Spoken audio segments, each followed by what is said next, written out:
नमस्कार दोस्तों। दूसरा अध्याय अष्टावक्र गीता का अगला चरण है, जहाँ ऋषि अष्टावक्र हमें जागरूकता और वैराग्य का गहन रहस्य सिखाते हैं। यह वह क्षण है जहाँ ज्ञान आत्मसात होता है और आत्मा अपने शुद्ध स्वरूप को पहचानती है। ऋषि अष्टावक्र और राजा जनक का संवाद शुरू होता है। ऋषि शांत और स्थिर मुद्रा में बैठे हैं। अध्याय 2 का पहला श्लोक राजा जनक की आत्मज्ञान की अनुभूति का वर्णन करता है। चलिए इसे समझते हैं।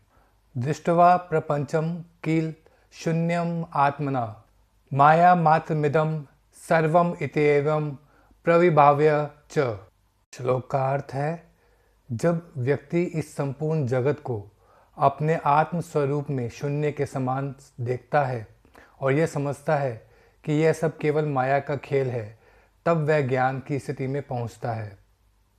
ऋषि अष्टावक्र यहाँ यह बताते हैं कि जागरूकता की अवस्था में व्यक्ति इस संसार को केवल माया के रूप में देखता है। इसका अर्थ यह नहीं कि संसार वास्तविक नहीं है, बल्कि यह है कि इसका सार आत्मा में ही निहित है। इस श्लोक में राजा जनक की आत्मज्ञान की स्थिति का वर्णन है। उन्होंने यह अनुभव किया कि संसार केवल भ्रम है और आत्मा ही एकमात्र सत्य है। यह स्थिति वैराग्य को जन्म देती है, जहाँ व्यक्ति संसार से आसक्ति मुक्त हो जाता है। दोस्तों, आप इस शिक्षा को अपने जीवन में कैसे लागू कर सकते हैं? ध्यान का अभ्यास करके अपने विचारों को साक्षी बनाएं और उन्हें बिना किसी निर्णय के जाने दें।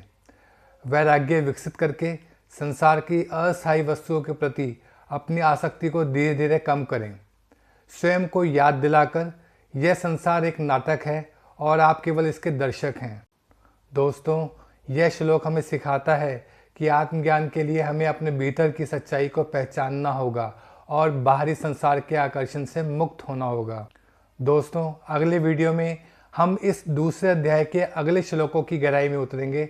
अगर आपको यह ज्ञान प्रेरणादायक लगा हो तो लाइक करें, शेयर करें और सब्सक्राइब करना ना भूलें। आइए इस आत्मज्ञान की यात्रा को मिलकर आगे बढ़ाते हैं। नमस्कार।